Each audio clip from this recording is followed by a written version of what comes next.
안녕하세요. 저는 고양시 일산에서 20년째 부동산을 운영하고 있는 정병님입니다. 음, 오늘은 어제 MF케어 독서 클래스에서 마이터치라는 책을 가지고 공부를 하였습니다. 오늘은 저의 가장 멍청했던 나의 경험담을 이야기해 보려고 합니다. 저는 2005년도에 부동산을 시작하였습니다. 자격증을 따고 정말 제 인생에 정말 가장 신나게 일을 했던 것 같습니다. 이제 막 따끈따끈하게 부동산 자격증을 따서 어떤 손님들에게 제가 이론적으로는 최고로 설명을 잘할 수 있었고, 그리고 저는 제가 제 이름 석자를 빨리 알려서 오픈을 해야 되겠다는 생각으로 어느 누구보다도 일을 열심히 했습니다.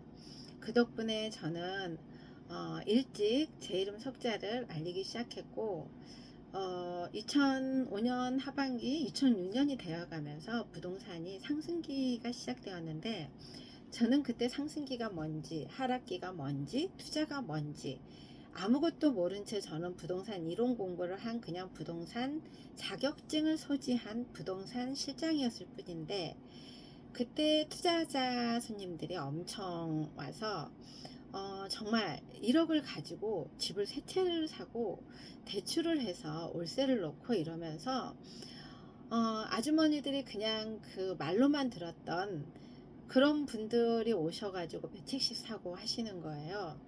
그래서 그때는 일에 너무 바빠서 그냥 남들 중개하기에 바빴고, 손님 밤늦게까지, 그때는 이렇게 인터넷이 발달되어 있지 않았고 스마트폰도 없었고 이래서 계약을 하게 되려면은 밤 10시에도 계약서를 작성해서 아침에 9시가 돼야 은행문이 열려야지 그때 이제 돈을 입금하는 걸로. 그런데 밤새 매도인이 변해서 은행 통장을 막아서 입금이 되지 않고, 계약이 됐다 그러면은 매도인이 배액 배상을 해주고 해지하는, 그래서 정말 몸만 바쁘지 결과는 별로 없었던 그런 시기였고, 이 계약을 하기 위해서 손님들은 현금을 가지고 찾아서, 은행에 아침에 9시에 들어가면 너무 늦기 때문에 직접 봉투에 현금을 가지고 와서 계약을 했던 그런 시절이었습니다.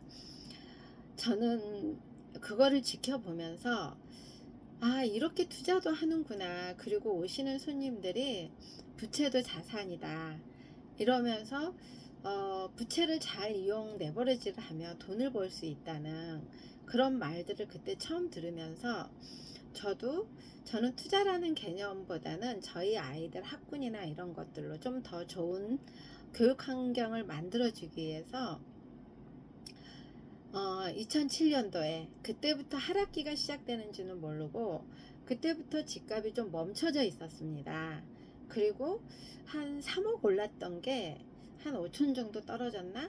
그랬을 때 그게 집값이 좀 떨어졌다고 생각을 해서 내 집은 팔지를 않고 대출을 해서 그 집을 샀고, 근데 더 멍청한 거는 다른 분들이 2년치 대출 받을 때 이자를 한꺼번에 받아서 아예 그 이자를 거기에다가 2년 동안 편히 그냥 놔두면 2년 뒤에 팔았을 때 그거보다 이익이 남는다 그래서, 저도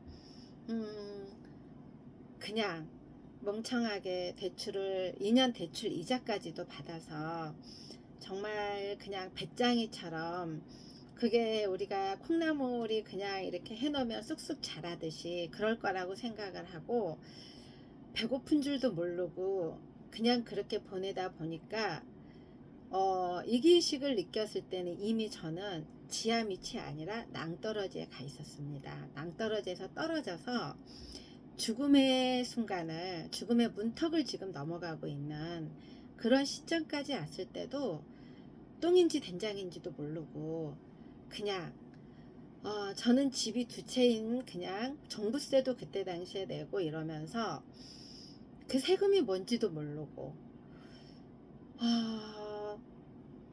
정말 멍청해도 그런 멍청한 게 없었을 것 같습니다.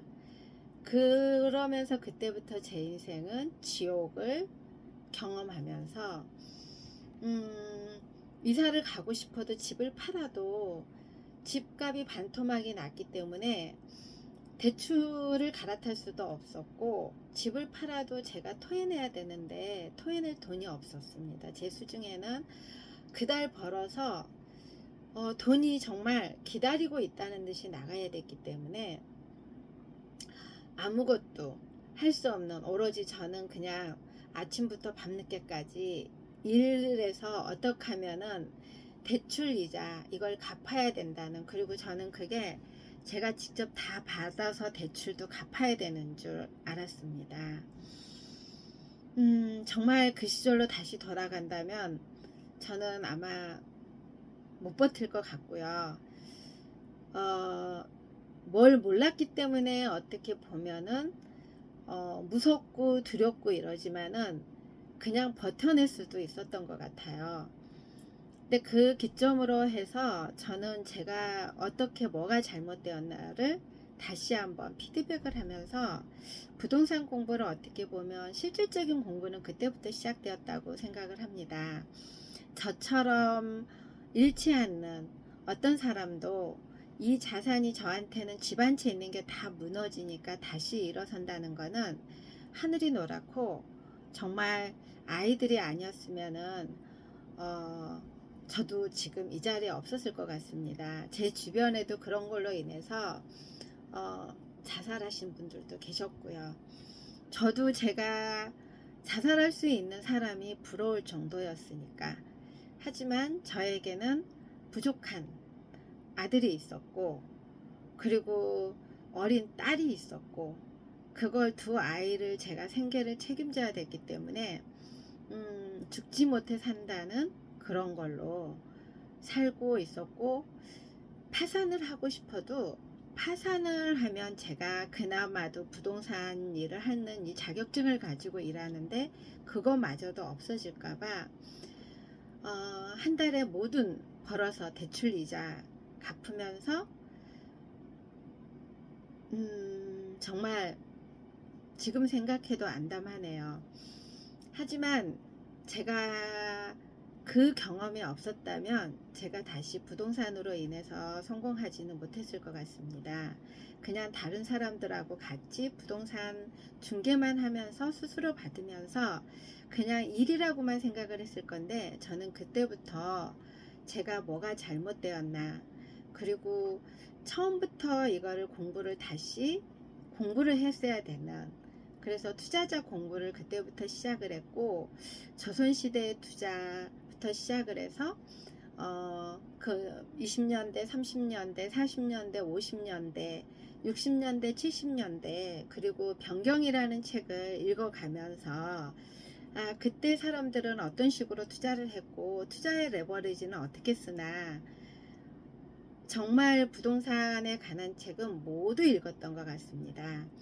그때는 이렇게 유튜브라든지 아니면 인터넷이라든지 이런 게 발달되어 있지 않아서 어디서 찾아볼 수 있는 게 없었기 때문에, 그리고 제 주변에도 저처럼 망해본 사람이 가까운 지인들은 없었기 때문에, 그래서 부동산이라는 거는 짊어지고 살 수 있는 게 아니라는 거, 내가 감당할 수 있는 것만큼으로 투자를 해야 된다는 거, 투자뿐만이 아니라 전세를 가든 월세를 가든 집을 사든 부동산은 적어도 4년 이상은 버틸 수 있는 내가 능력이 됐을 때 그걸 가지고 투자를 해야 된다는 거. 부동산은 항상 상승기가 있고 하락기가 있지만 4년에서 5년을 버티면 손해는 보지 않습니다. 그리고 우리가 지금 많이 서울 집값이 올라 있다 그러는데, 서울 집값에 10억이 올라 있으면 10억에 더 오르려면은 내가 거기에 투자 금액이 적어도 20억 정도는 투자금이 들어가야지 10억이라는 돈을 수입을 얻을 수가 있는 건데, 그 20억이라는 돈이 언제까지 묶여 있을지, 그리고 나의 전재산이 그거 묶여 있으면 견디지 못합니다. 그 돈으로 내가 처음부터 투자할 때는 소액으로, 세우기를 하는데 유튜브나 이런 데에서 소액 가지고 지방이라든지 이런 데를 말하지만은 항상 투자는 처음에 시작할 때는 내가 잃을 수도 있다는 생각으로 공부를 한다는 마음으로 해야지, 이거를 제가 무조건 이겨야 된다는 마음으로 하면은 할 수가 없습니다.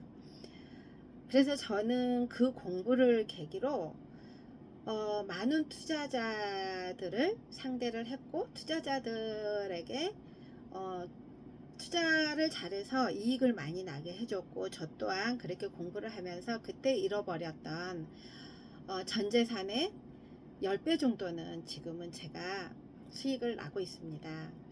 음, 제가 다른 데는 정확하게 제가 공부를 많이 하지 않았기 때문에 뭐 정확한 임장 활동이라든지 거기에 투자 금액이 얼마 들어가야 된다든지 나중에 그게 오를 수 있는 지역이라든지 이런 것들은 판단해 드리기가 쉽지 않지만, 일산만큼은 자신 있습니다. 그래서 저는 고양시 일산에서 부동산을 일부러 7번 정도를 옮겨 다니면서 지역마다 모든 지역을 제 손아귀에 지도가 있을 정도로, 그리고 그 투자금에서도 어디에 들어가고 적어도 2년 뒤, 4년 뒤 이런 것들까지도 제가 브리핑을 해드릴 수 있을 정도로 어, 일산만큼은 제가 자신 있습니다.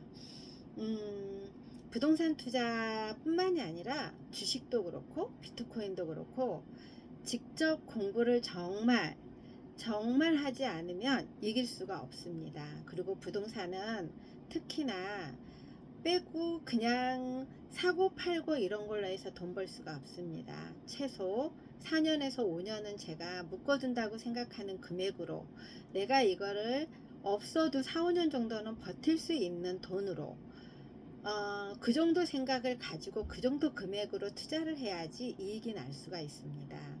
남을 따라서 따 보면은 저처럼 지하 아니라 더 지하까지도 떨어져 봐야지 알 수가 있는 거거든요. 그래서 저는 제 손님들에게 항상 제 경험담을 이야기해 줍니다. 버틸 수 있는 정도로까지만, 하다못해 전세를 얻을 때도 좋은 집, 좋은 평수 뭐 이런 것들이 다 중요한 게 아닌 거고, 내가 감당할 수 있는, 내가 감당해서, 요즘엔 특히나 인플레이션이고 경기가 좋지 않고 이런 데서 내 돈이 일정하지 않으면 그 금액을 댈 수 없다는 생각이 어느 순간에 오면은 다 무너집니다. 그래서 부동산에서 실패하시는 경우가 많은 거고, 주식도 그렇고 비트코인도 그렇고, 그렇지 않으면 아예 그 지역의 전문가라든지 이런 거를 가지고 해야지만 됩니다. 음, 이걸 읽으면서 정말 제가 얼마나 멍청했는지를 상기되면서 찍게 되었습니다. 그리고 어떤 분에게는 이 내용이 도움이 됐으면 좋겠다는 생각으로 오늘은 찍어 보았습니다. 감사합니다.